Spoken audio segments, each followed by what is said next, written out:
Hello everyone, welcome back. So this is kind of an unusual video in that I am filming in the morning. I almost never film in the morning, record in the morning. There's no filming going on here. There's no film in this camera. But we're going to see how this is going to go. I forgot all about my tea in preparing for this video, so I haven't drank it. And it has gone cold, and somebody should call up Dido and have her sing a song. My tea has gone cold. So I have a stack of about 4 books here that I have read. I read these last week, one I read over a couple of months' time. And I actually have more books that I have read after this, but there was sort of a cutoff in my mind. I am overdue for these book report videos, and so I have a cutoff. Like 4 is quite a bit. We have 4 books here. 2 I'm currently reading that I might talk about if I remember. And so, anyway, those 2 books back there are just going to have to wait. So the first book is J.B. Priestley's The English. I've read a few books now by J.B. Priestley. This is from 1973. And if I remember right, Priestley was born in the 1890s. And Priestley had a very conversational tone that I like very much, but it gave him a tendency to go off in lots of different directions. And so this is a very rambling book, but he was a very, very cultured individual. He was a playwright. He wrote mysteries and novels and that sort of thing also. But he was very well versed in art and all sorts of things. Paintings, drawings, drama, just everything you can imagine. And this was really enjoyable. This was sort of his look at the qualities of Englishness. And he had this idea that just because you were English and from England, you didn't necessarily have the qualities of Englishness, or your paintings or your plays and that sort of thing. And I don't remember exactly what his qualities of Englishness were. And I should point out here that this is not like a nationalistic sort of thing. This isn't him being exclusionary or anything like that. This is just him looking into, I'm not entirely sure how to explain it, but his ideas of Englishness were like fair play and humor and that sort of thing. Like I said, when I read this, I was kind of sick, but it has loads and loads of pictures, and Priestley is always fun to read. And this is a look into all kinds of things, even sports, politics, and I just really enjoyed this. I enjoyed looking at the pictures. The thing about Priestley is that he was so well educated about these sorts of things, about literature, about drama, about art, that every single time I read something by Priestley, I learn something new, but I also realize how little I know about anything like that, right? Priestley, his book, Literature and Western Man, he goes over everything. Priestley read everything. And you got the sense that not only did Priestley read everything, but he reread everything time and time again. And this was just a really interesting look. I can't say honestly that a lot of it stuck in my mind, and that may have just been because I was sick, but it's also because a lot of the people that he was talking about, I had no idea who they were. And I'm not even certain that, people from Britain today would know who a lot of these people were. Who is this? No, that's Charles Dickens, right? This is that's an interesting portrait of Dickens, because we often see the other ones a little bit older. Charles Dickens, I think, is what we usually see.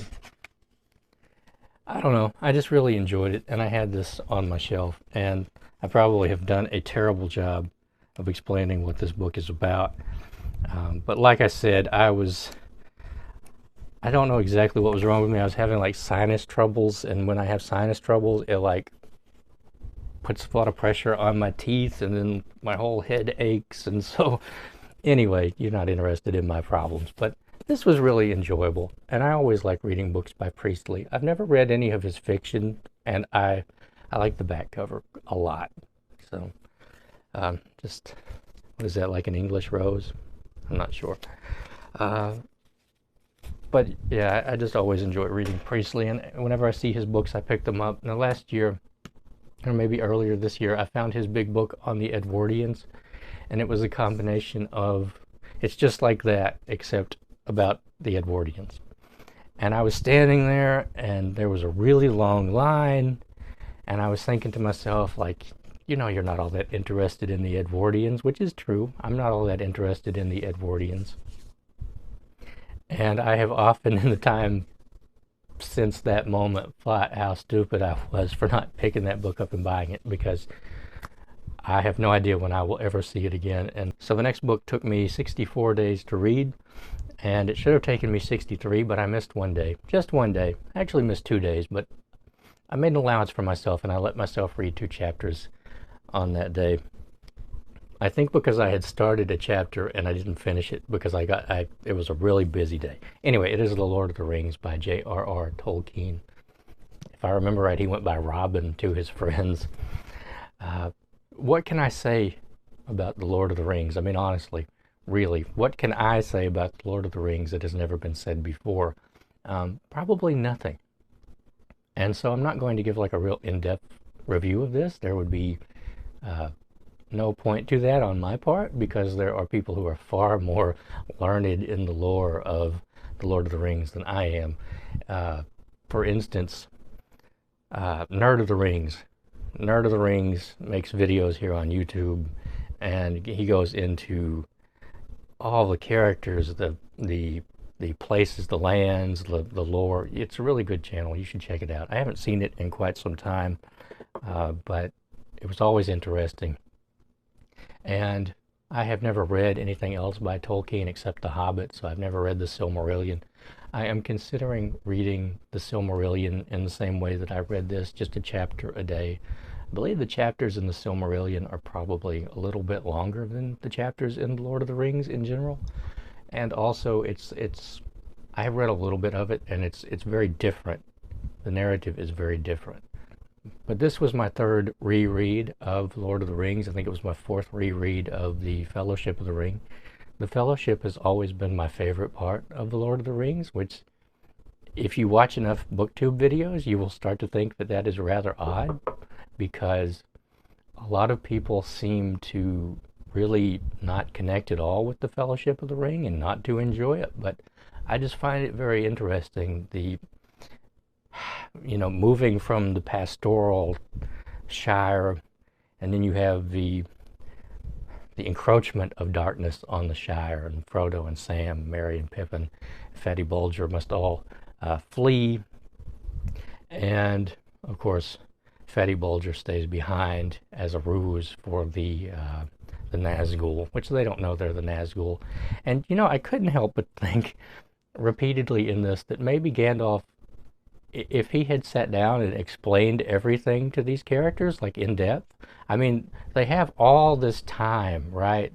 They have loads and loads of time, because the distances between these places are so far, and they just sit around for a lot of the time because they can't travel at night. It's too dangerous most of the time. Well, Gandalf is also busy. Gandalf is always busy doing something else, but we don't learn about that until afterwards.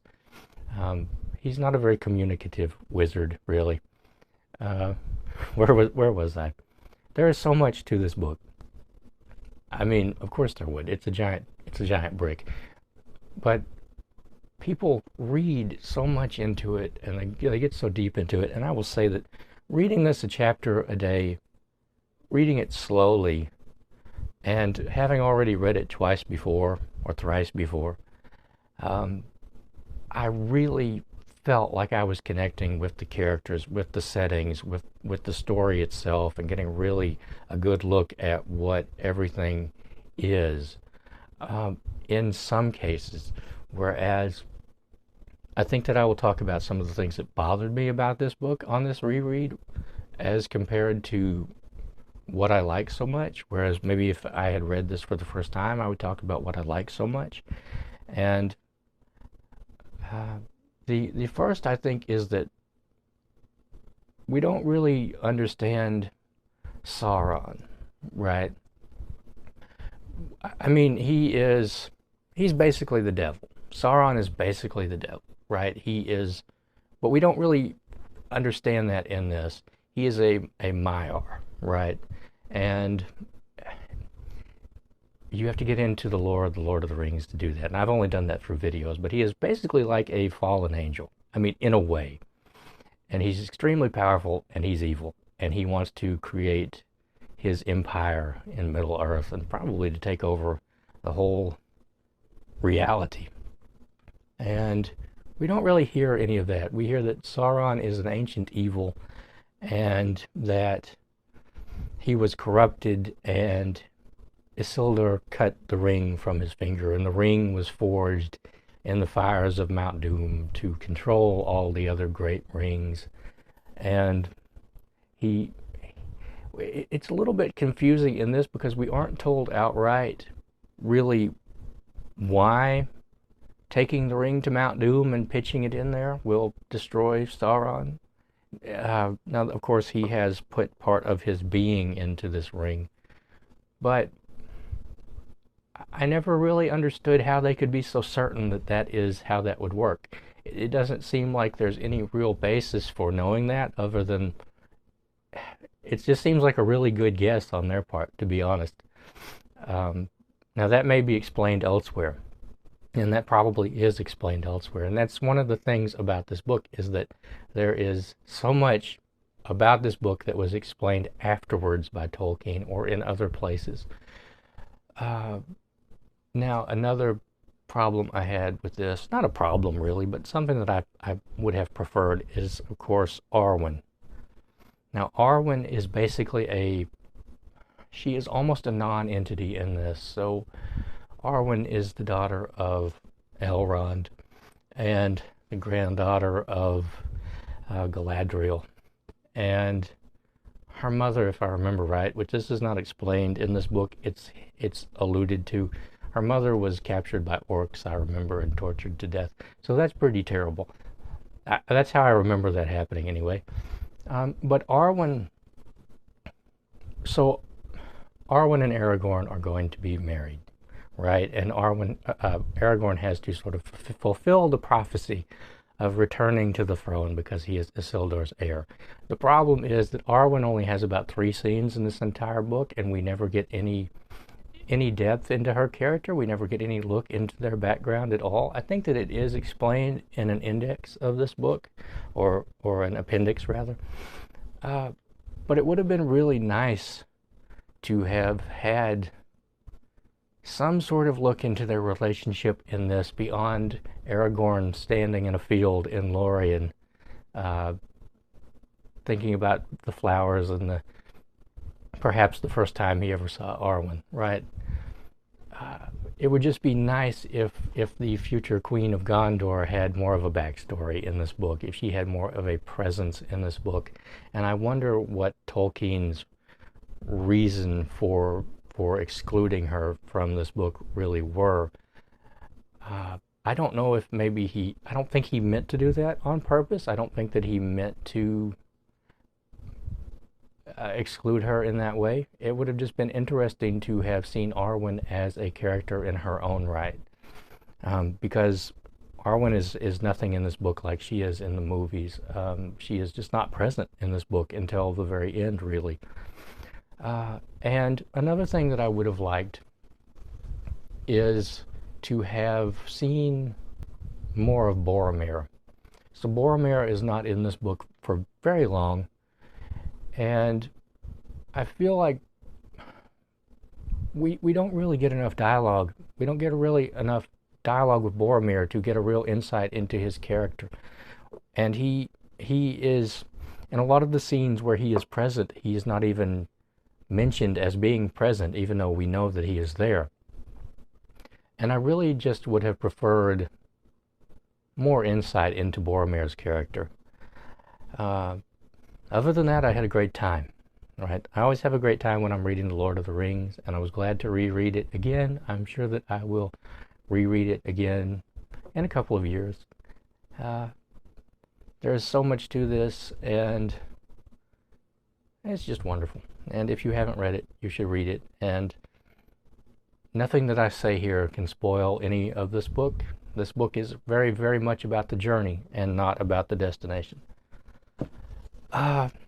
So after that, this is a nonfiction work. This is about a Frenchman who went to Russia in 1957, or right after the failed revolution in Hungary, where the Soviets cracked down on Budapest and the rest of Hungary. And after, this is 3 years or so after the death of Stalin, so this is Russia against the Kremlin. And I read this all in a day. It's not very long. I know that sometimes hardcover books can be somewhat intimidating, and nonfiction, you think, well, that'll be difficult to read. Whereas this book is only about 180 pages long, and it is not, it's not difficult to read at all. It has big words, and it is a flowing narrative. So when I got this, I thought that this would be a travelogue, and I was completely wrong about that. It does kind of start off as the travelogue, where he flies to Moscow, and he sort of explains why he is going, and that he was taught to speak Russian by his father when he was very young. So he's been speaking Russian his entire life, even though he's French. And he flies into Moscow, and that's where it just turns into a discussion of like the politics and the people and the sentiments of the people. What I did find kind of interesting about this was that they just let him roam around, and I always thought that when outsiders came into, the Soviet Union, I always thought that they had to be followed around by a guide. Maybe he didn't because he was French. I have no idea. But I think also I got the sense that he really never left Moscow or St. Petersburg, and so maybe they just let him wander around. I don't know. But he said that he kind of blended in pretty well because he could speak Russian so well that people never questioned his being foreign, which I kept thinking all the time about, like,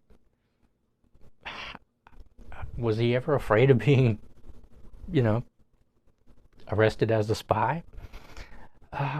But he talks about how really he got his information for this book from just the people on the street that he talked to. And so he gets this idea that the people are sick of Khrushchev, and they are sick of the Soviet communism, and they want to change. They want to democratize the Soviet Union, not fully, but have kind of like a socialist democracy. And he gets the sense that in the wake of the oppression in Hungary, that these people are tired of it, and that in a few years they are going to basically get so sick of the Politburo and the Soviet ways that they are going to just refuse to obey, and they will overthrow the Politburo, overthrow the government. And so this is 1957, and that wouldn't happen for, 40 years? Another 40 years? Something like that. And so this is a very optimistic book that way, but it also comes across as just incredibly naive on his part, because think about the rumors you hear in the street every day anyway about this is happening and that is happening, and we're going to do this and we're going to do that, and how much of that ever actually comes to fruition, right? And so I feel like this book was flawed from the beginning because he wasn't looking at it realistically. Does he really think that those men in the Politburo are just going to roll over, right? They had the entire military at their call. They had the KGB. They had nuclear weapons. I just felt like that was really unrealistic.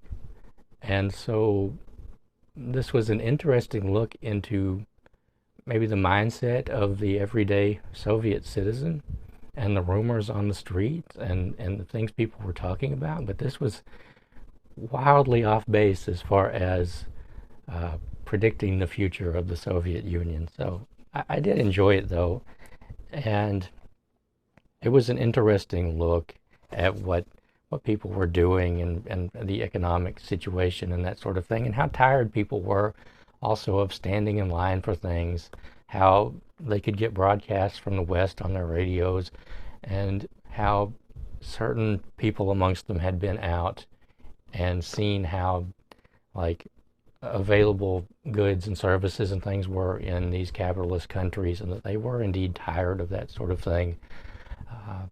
But it was just kind of, like I said, it was very naive. It was a very naive book. So the last book that I've read that I'm going to talk about here is Ted Conover's Rolling Nowhere. So Ted Conover was nominated, I believe, for a Pulitzer Prize for his book New Jack, Guarding Sing Sing, which I read some years ago. I didn't really care for it very much, but he was a reporter, or a journalist rather, and he took a job as a guard on a ward in Sing Sing prison. And they apparently didn't do a background check on him. It was very apparent that he was a journalist. He didn't try to hide it. He didn't sneak in. He went in under his own name. Now, I remember parts of that, but I don't remember being blown away by it or anything. I think it was nominated for a Pulitzer, though.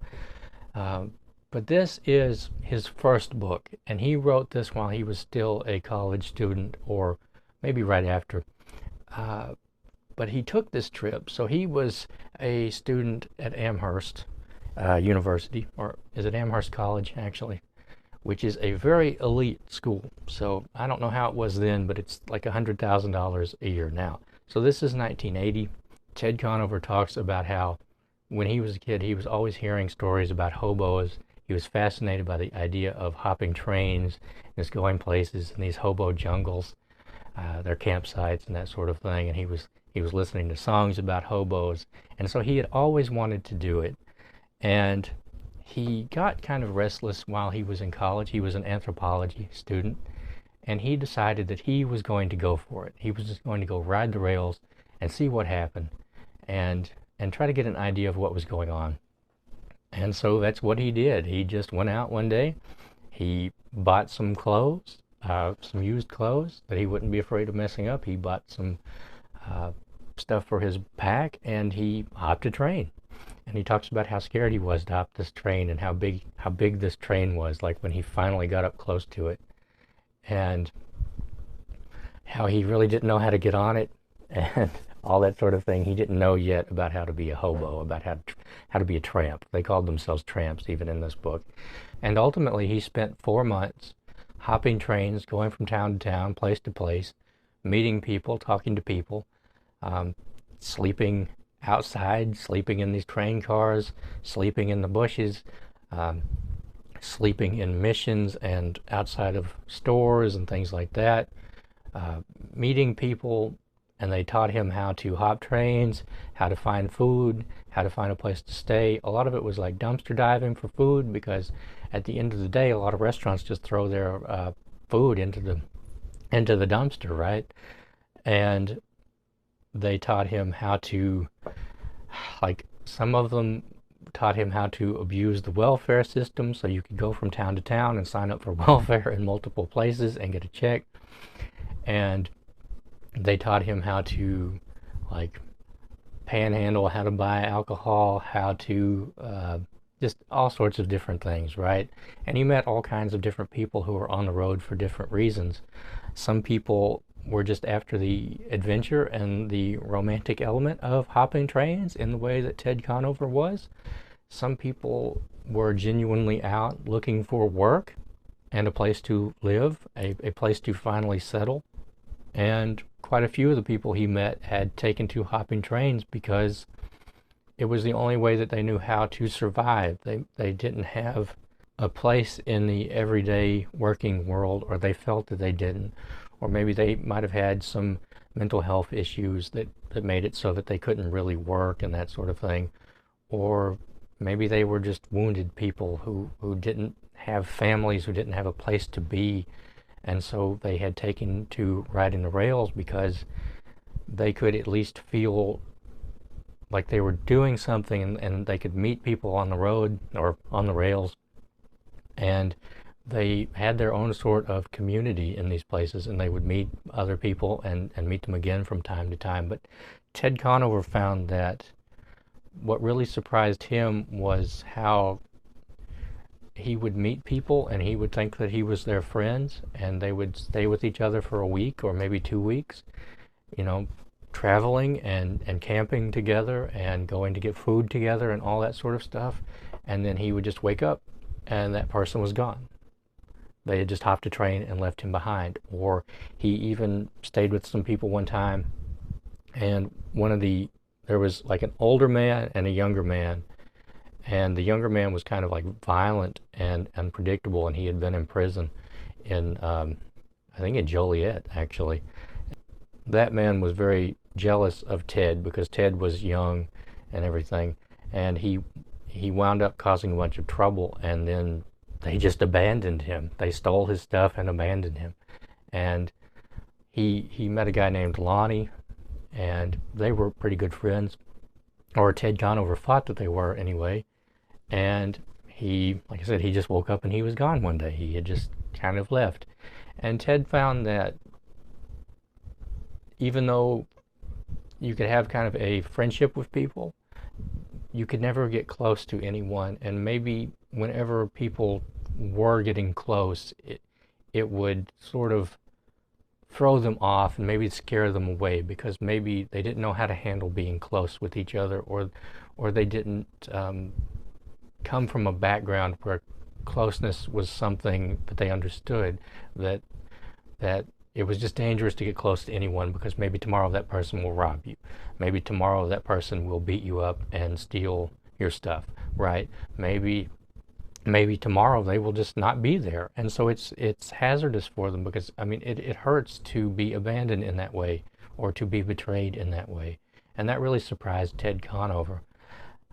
Now, he never quits being like the upper middle class college student that he was. Like, he does start to feel after a while, because he is starting to smoke a lot of cigarettes, he's starting to drink quite a lot. As you may imagine, he's quite dirty most of the time, and people are starting to the regular, normal, everyday people who don't hop the trains are starting to look at him like a bum, and they are starting to look down their noses at him, starting to treat him differently. At one point, he gets arrested just because he was crossing a bridge. I really did enjoy this, and this was an interesting book, and I think this was probably the best book on hopping trains that I have ever read. I read, what was it? I read a couple of books about hopping trains. One of them was William T. Vollmann's, I think it's called Riding Towards Everywhere. That's the only book by Vollmann I've ever read. I quite liked that. And he does talk about there is sort of a free-spirited quality to being able to just leave a place whenever you want, to being able to just live in the bushes, to not have any real responsibilities, and to crossing the country on these trains and being able to see these wonderful, beautiful views that nobody else really gets to see except for the train crew.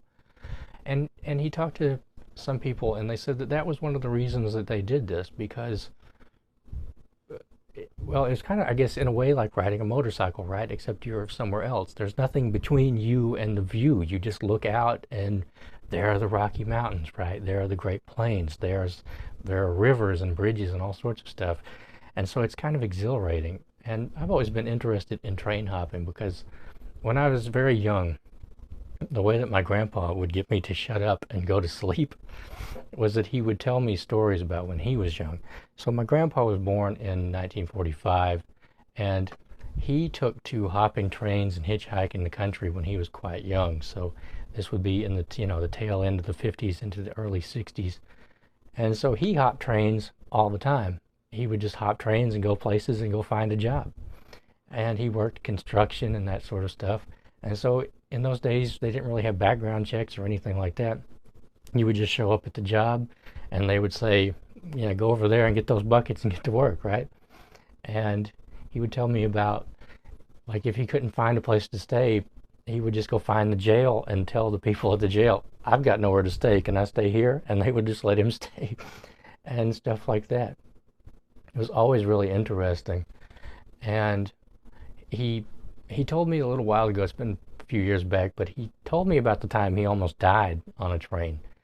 And what happened was him and a bunch of his friends hopped a flat car with tractors on it. And where they got on the train, it was warm and sunny. But the train went up into the mountains. Like, they didn't know where it was going. And it was snowing, and the wind was just blowing. And I mean, as you can imagine, you're going 60, 70 miles an hour already. And they almost froze to death because they had nowhere to hide. They were stuck on, underneath these tractors. And they eventually had to, the reason they survived is because they saw some cops on the side of the road and they waved them down. And the cops wound up stopping the train and getting them off. Otherwise, they probably would have frozen to death. That was an interesting story. Now, my great uncle, who I never met, he died before I was born. He actually had his leg cut off hopping a train. He got his leg stuck up under one of the wheels and it cut his leg off. So, I find this sort of thing really interesting. I almost hopped a train one time. Almost. Like, it was a drunken, stupid thing. I was 18. We didn't come anywhere near to hopping a train, to be honest. What happened was that my friend and I got drunk, and we walked down some train tracks, and there was a train coming very slowly, and we were just kind of like, you see that?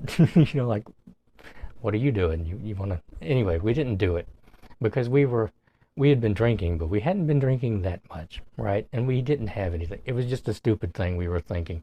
And when I was a kid, when I was 16, 17, we would go and hang out by the train tracks and under the bridges with the trains.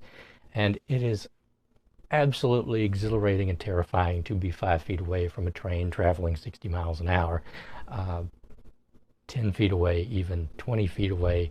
Being that close to a train moving that fast with that roar and that rumble, and knowing that any moment, if this thing has something hanging off the side of it, it'll kill you, right? If it kicks up a rock, it'll kill you.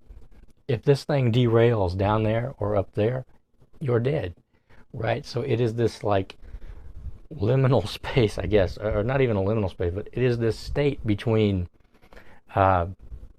you don't know whether you're going to be okay, really, while this 100,000 ton beast or however much these things weigh are that close to you. Like, it is a weird feeling, because until this thing goes away,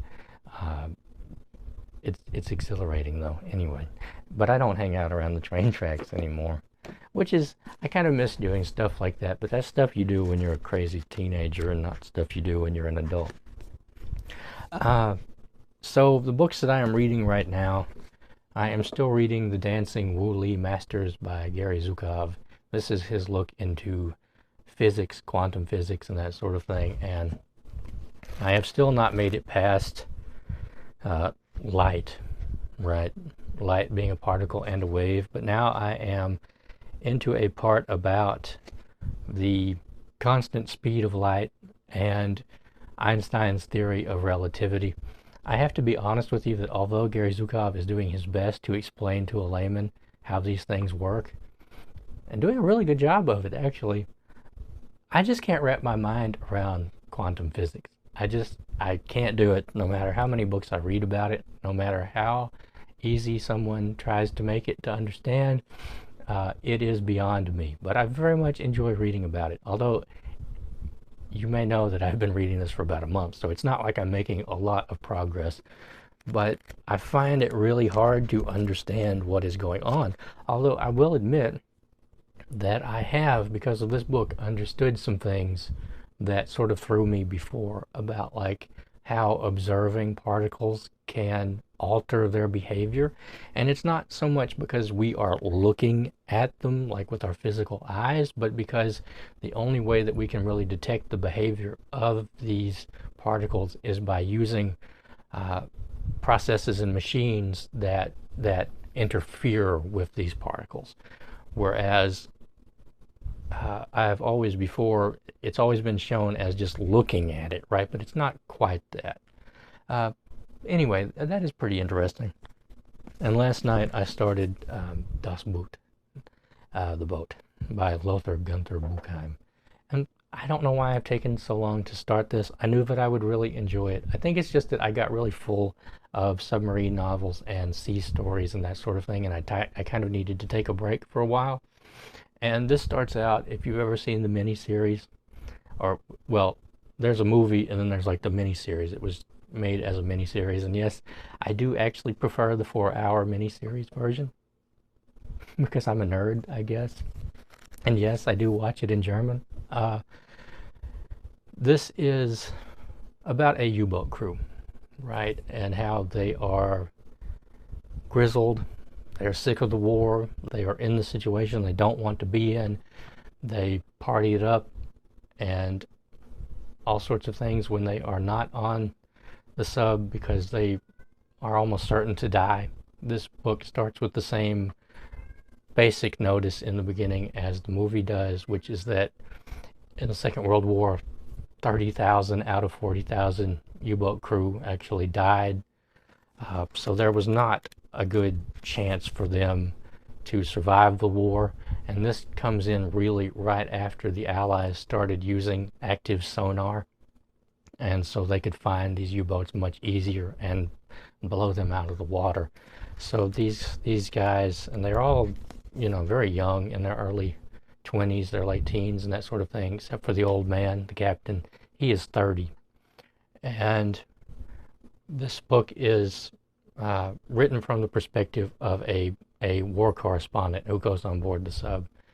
And this all comes from Lothar Gunthar Buchheim's own experiences because he had been on submarines. I think he was a war correspondent. I'm not entirely sure, but I know that he had been aboard U-boats. Anyway, I'll talk about that more later. I want to thank you for joining me for this video. It's really long. Once again, I have made a really long video, and now it's kind of thrown off my whole schedule for the day, but that's okay. I'm going to go edit this. I'm going to go edit this video and post it. I'm going to finish the rest of my tea, which I still have not finished. And I want to thank you for joining me today, and I hope to see you next time.